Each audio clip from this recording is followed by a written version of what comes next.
there. Today I'm going to do a quick little talk about making money in the psychedelic space, or just making money doing what you do, whether you're in the psychedelic space or not. So, this conversation or this solo episode has been inspired by an episode I recorded earlier with my friend Daniel Shankin, who, by the way, runs a psychedelic integration coach training program. If you want to learn more and get my discount code, feel free to shoot me a direct message or email me. I can give you my take on it and also give you my discount.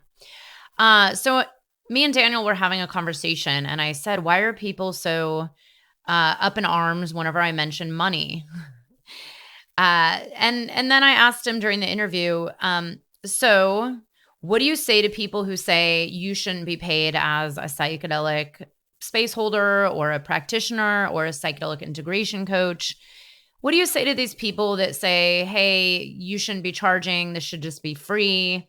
This is plant medicine, plants grow naturally, who are we to charge? You know, you're all about the money. I mean, I've heard everything.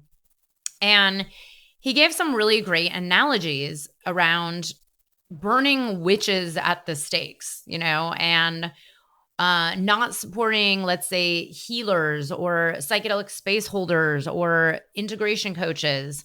But for some reason, we have no problem buying food made by Monsanto, right? Where there's basically poison in our food system. Or we have no problem, buying things on Amazon.com when it's a multi-billion-dollar business and, you know, maybe we don't even know where the money's really going.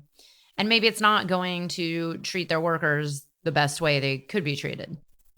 So why is it that it's okay for people who work at companies that are making widgets or, you know, writing software or working on an app or, I don't know, working at, for example, I used to work in the retail industry or fashion industry, and I work for some big name companies, you know, literally getting paid to sit on a computer and do a bunch of BS. Why is it that that's okay in our society? But someone who is preparing a psychedelic space and sitting for someone to help them heal and grow and become a happier, better person. And maybe it takes them, you know, many, many hours or even days to prepare and hold this space. Why is it that people balk if that person wants to make $2,000 from that or $500 or even $10,000? And here's the thing. I will be honest. The pricing is all over the place when it comes to the psychedelic world. And not just that, but the coaching world. This has come up with a lot of my clients, especially in the past month or so. A lot of times my clients, especially as they're newly forming their businesses, or maybe they're at a different growth stage in their business and they're launching something new, or they're birthing a new program to life. And maybe before they were only doing single sessions and now they're offering something bigger. You know, they always say, how do I price it? And I have to say, unfortunately, there's no formula. There is no rhyme or reason. And it really is this intuitive process.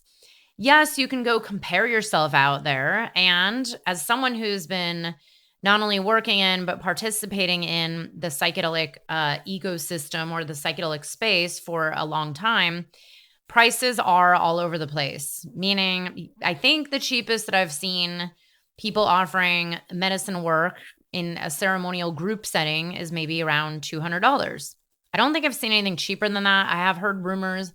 There are definitely cheaper ceremonies you can go do in other countries like Peru, maybe in the third world. But when I go to Peru, it's usually to do longer work in either a dieta or a retreat setting. And then it's, you know, it's not cheap. It's in the thousands because it's not just one ceremony. It's a whole, staying there for anywhere from 1 to 2 weeks.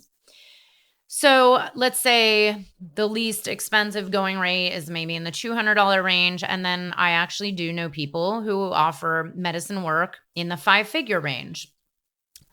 I know coaches who maybe offer sessions for $150 an hour, which, by the way, I do not offer and I never will. That's way too little. And I don't believe that a business coach could be any good who's charging only $150 per session. That's my opinion. But I know coaches that are as little as, $150 a session. And then I know coaches charging in the six-figure range to coach with them. Meaning maybe it's 100,000 or a couple 100,000 to do private coaching with someone. This is actually not unheard of. I do not charge that much, but I do know many coaches who charge that much. And here's the thing. I actually have no judgment. I do believe, like, for me, I do not really feel right charging people that much, and I don't think I ever will, just because I do have like a certain value system in place. But I actually do believe that anybody can really charge what they feel like is good to them. And here's what people forget is a lot of times the amount that one is charging, it also takes into consideration many, many other things. So, for example, I offer a range of programs and coaching that vary from free, meaning my email list is free. I have a bunch of free gifts, free trainings. I do free workshops, free podcasts, free summit, free YouTube channel, free Instagram, free Facebook group with 7,000 people in the Psychedelics and Purpose community. So these are all free. And then I have different tiers of programs that are priced anywhere from $97 to $444 to, in the $3,000 range up into the 5-figure range and above. And then on top of it, there's different payment plans for each of those. So in some cases, you can save more. In some cases, maybe you spend more to, space out your payments. So I believe in having this tiered system of offering a range of different offerings for all kinds of people who want to spend different kinds of money. And by the way, I don't believe it's income level. It's based on value, meaning maybe someone doesn't see the value in my 12-month mastermind, but they do see the value in my online course. So it's usually not the income that they have that determines it. It's not people's income. So I use this example a lot. How many of you know someone who's calls themselves broke? Like, oh, I'm broke. I have no money. I'm struggling. Like, I'm barely paying the bills. But then you've seen them do things like go to a festival or go to Burning Man or drink ayahuasca or spend money on mushrooms or take a vacation or move to a new place or get a new car or enroll in some kind of a program, whatever it is. The reality is people will very often say they have no money and then they're finding things that they value that they want to spend money on. So, and in reality, even people who, have no money, like genuinely have no money, if they need something like their car fixed or groceries or healthcare, or something like a new pair of shoes, like there's always a way to find the money for what you need. And I know some people are listening to this saying, oh my God, you're so white privileged and you have no perspective on how this works. Actually, I do have a lot of perspective because I have been there myself. I have been in negative income before multiple times in my life. And then I've been in utter wealth. And when I say utter, I mean, it's not actually that wealthy compared to the most of like the percentage of people in the 1%. But I consider myself highly abundant because I actually have a very highly abundant mindset about life, and I don't actually like have a lot of things. My life tends to be very simple, but I see abundance everywhere in the trees and the flowers and the water that runs out of taps and the fact that, even people who don't have money have smartphones these days. That is highly abundant and it's very privileged for anybody. I mean, let's get a large perspective on the entire world here. So when I talk about this, I also talk about it from a perspective of, who are we talking about? People that are privileged enough to be interested in psychedelics in general, it's like, well, already you're at a privilege versus just surviving in the world.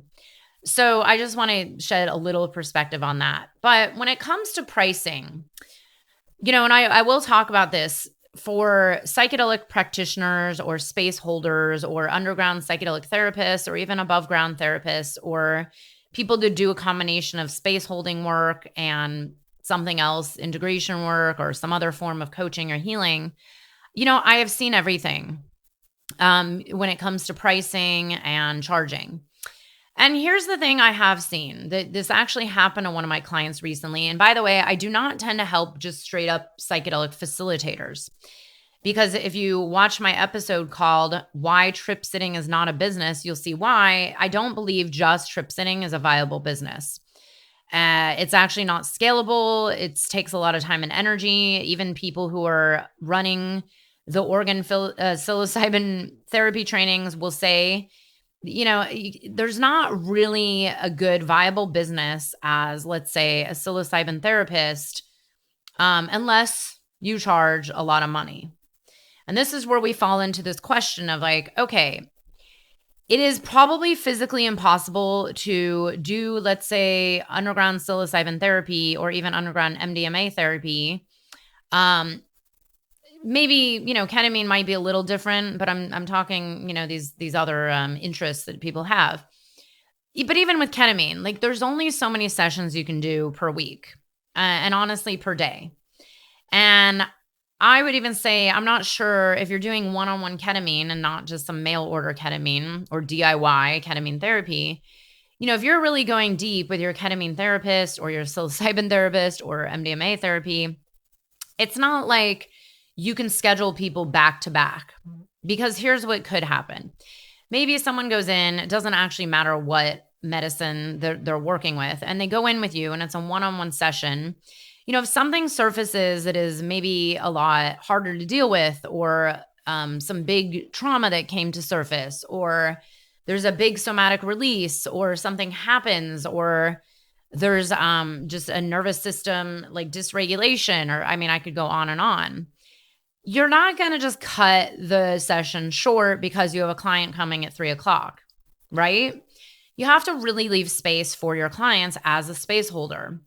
And if you stop to think about how much time and energy it takes to set up a space, let's say you're doing underground medicine work as a one-on-one therapy, underground therapeutic setting. Doesn't really matter which medicine it is. You have to there's preparation work, there's setting up the space, there's maybe even traveling to the space. A lot of people I know don't use their own spaces. They tend to do rentals or other people's homes or whatever it is. There's getting things into place. There's preparation of the medicine. There's preparation of the music. That might include putting your own playlist together, or finding a playlist, or making your own music, or even bringing your own instruments. Then there's the cost of investing in your own instruments, because I do know people that hold space that actually play their own instruments. And then there's that. Then there's all the money that you've spent training and putting effort into creating this space, or maybe even buying little supplies like, I don't know, tissues, or ensuring that there's clean water, or I don't know, like a special crystal, or having a tarot deck, or whatever it is. So there's all these other factors that come into play. And then there's what might happen during the session, what might come about. I am assuming, might have some safety protocols. You probably have intake forms that you've had to make and read and send out and file away. Maybe you even have to hire someone to sit in the space with you, or film the space, or whatever it is. There's so much that goes into it. Very often, if it's an overnight, then there's maybe food involved. Then there's preparing snacks for afterwards. Then there's, ensuring that your client is in a good space. Let's be honest, this is not a short, like in and out therapy session that only lasts an hour. And one of my clients a couple months ago, who does hold space in this realm, sometimes as part of her larger offerings. So it's not all she does, but she had mentioned how much she charged. And I was like, wow, how many hours did this whole entire process take you? And she really started to feel like, yeah, that wasn't worth it. Meaning, like, I didn't really get paid a good hourly rate if you add up the amount of hours it took me. And then if you're really, what I would say, and this is what I teach my clients who are holding medicine space, is to offer a certain amount of preparation sessions and integration sessions. This is why I will not work with anyone if they're just trip sitting without other offerings built around the trip itself. So that's where you also have to question, like, are you properly charging for the amount of preparation and integration sessions? How long are those? How are they done? Do you have a certain boundary? What if someone's really not in a great space and they need a lot of extra support? What are you going to do? So you really have to stop to think about what is really going to support you. And also, here's the thing. I wish we lived in a world where everything could be free. I really do. I have made peace with the fact that we are part of this capitalistic society and it just is. And I do know people who've tried to just step away from it and go do their own like version of like, I don't want to participate in capitalism. I'm just going to do everything on donation only or tiered pricing or pay as you can, pay what you wish, which by the way, I did that with my first business. I tried to launch it with pay as you wish.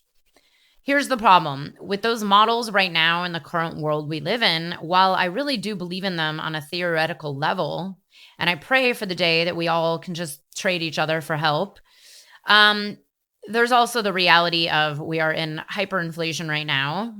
We, at least here in the Western world, where most of my clients are located and where I live, and so I'm coming from this kind of Western perspective. So I do recognize that I am not coming from living in a third world country and an indigenous tribe and, maybe living a different lifestyle. But by the way, I can talk about that separately.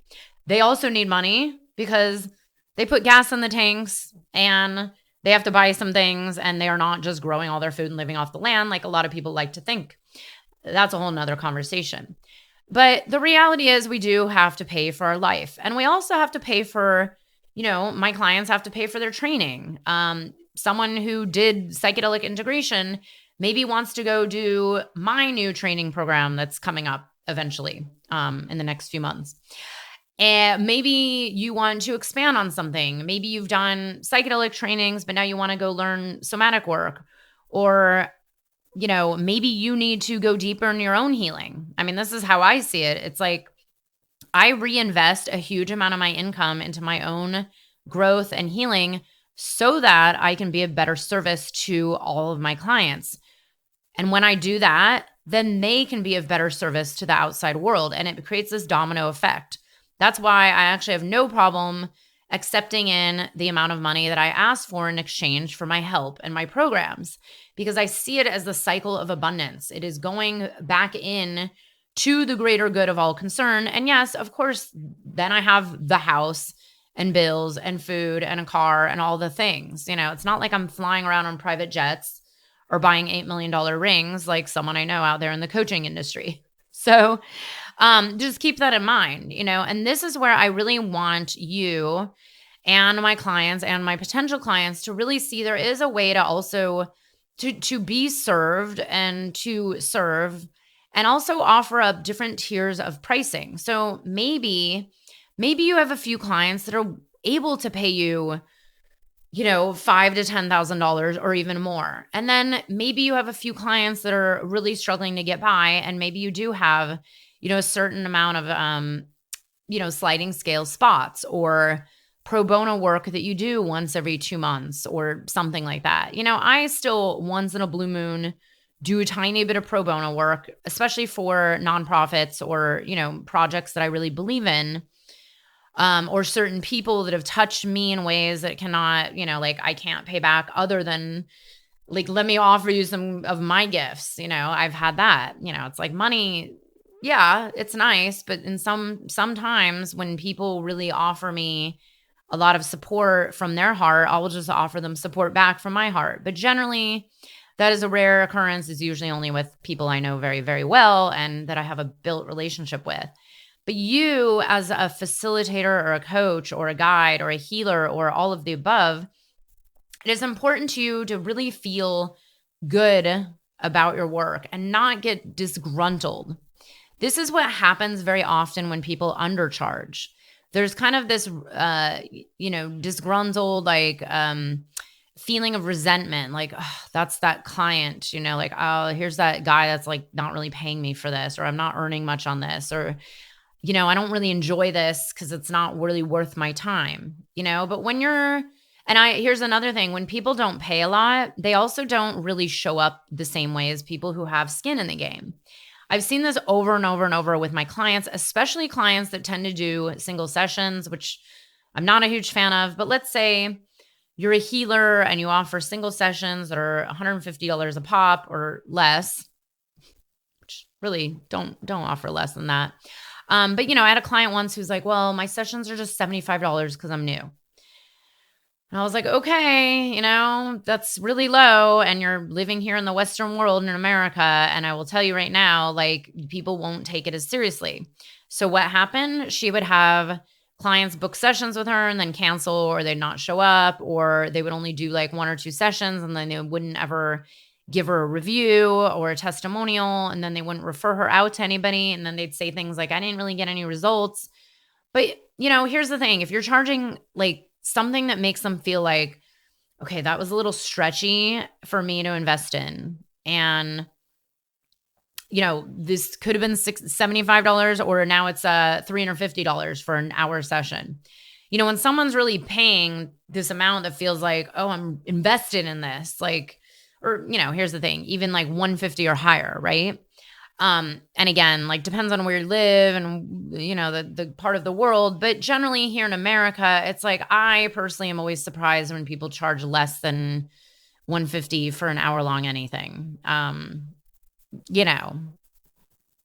Hey, I mean, again, like, there is no formula, but just keep in mind, I do pay people like in the hundreds, like, meaning there's someone I work with that's like $500 for an hour and 45 minutes. And I don't flinch because it's always worth it.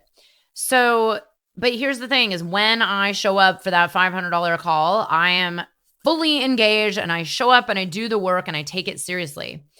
But if I only paid $50, like, I might be not paying attention, or I might not really take it seriously, or I might not think they're even good.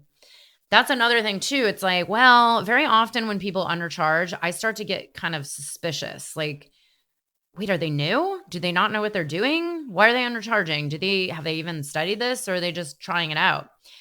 And so there's a psychology to it. It's kind of like the cheap wine, like, people think cheap wine is just not good because it's cheap. Very often there's great cheap wine. I am one of these people that values higher priced wine because I actually have really tested this. I do feel like when I spend more on a higher quality wine, like a natural, organic, biodynamic wine, then I do tend to believe that it is better. And I do honor it a lot more and I actually value it more. That's all. So that's what I mean by the cheap wine thing. But so here's how I feel about pricing. Especially as a psychedelic practitioner, I really encourage you to go talk to people and get a sense of what everybody's charging. Meaning there's people all over the place. And I think when you start to get perspective that there's people out there running $10,000 ayahuasca retreats in Costa Rica, maybe you won't feel so bad charging $2,000 for whatever it is, or when you know that there's coaches out there charging $100,000, like, okay, maybe it's perspective. Maybe Beth's mastermind isn't that expensive at all. And by the way, just for the record, my mastermind is actually much cheaper than a lot of other business coaching programs out there. So I will say that. And I actually feel really great about the pricing because people, like, you get a couple clients, pays for the entire program, and that's how it's designed and that's how it's priced. So that way I feel like, hey, I'm actually coming and pricing my goods and services very fairly, where it feels good to me. It feels okay to my clients. Some of them are like, oh, this is scary, but they always say this was the best investment of my life. And that's what you want to leave your clients saying. You want clients to feel really good about, hey, I thought I could get, psilocybin therapy for $300, but I'm really glad I paid you $3,000 or whatever. Again, remember, the numbers are all over the place. I'm just making these up. There is no one way. There is what's best for you, and that's it. And if you're able to communicate the value and you're actually giving the value, then people will get the value. So really, I know this is a super sensitive topic. I'm sure there's people that like hate hearing what I'm talking about right now. But I think it's important to name this and start to have transparent, honest conversations about money in the psychedelic space. Because the reality is, I'm just a one person show. I'm a business coach helping my clients do work that they love and serve so we can create a greater change on planet Earth. And then there are large VCs out there in the world with multiple millions of dollars trying to patent psilocybin strains. So look, let's pick and choose our battles. Do you want to come down on me, who's just trying to stand for the healing of humanity? Or, maybe take up your battles around money with the people that are trying to bottle and regulate and patent nature. So I will end with that. And maybe I will do a clip where we can begin with that as well. Anyways, I hope you enjoyed this. I would actually love to hear, and feel free to write me directly. I'm always curious to hear, do you agree? Or is this something, a lot of times people are like, oh, I'm glad you're talking about this because I've been feeling that way. And here's the thing. I am just so sick of people struggling because we all deserve to be supported in our life's work and our soul's purpose. And why is it that Monsanto, as my friend Daniel points out, why is it that they can thrive and make billions, but then you as a healer have to struggle? And I do believe we need to start changing this narrative around who deserves to be paid and why is it that it's okay to pay for this or that, but not this other thing that is actually quite important. So really, I would love to hear any thoughts. Feel free to comment. Feel free to email me. You can find my email right on my website. And I would love to hear what you think of this topic. And, if you're triggered, I would also love to hear it because I'm always very open to having adult, compassionate, open-minded, difficult conversations because I believe this is what our world needs now more than ever. Thank you so much for listening. If you like this or any of these episodes, I would love to have a review. The reviews are how we can reach more people and change this world together. Thank you so much for sharing your medicine. Your medicine is what we need for these times. I'll see you next week.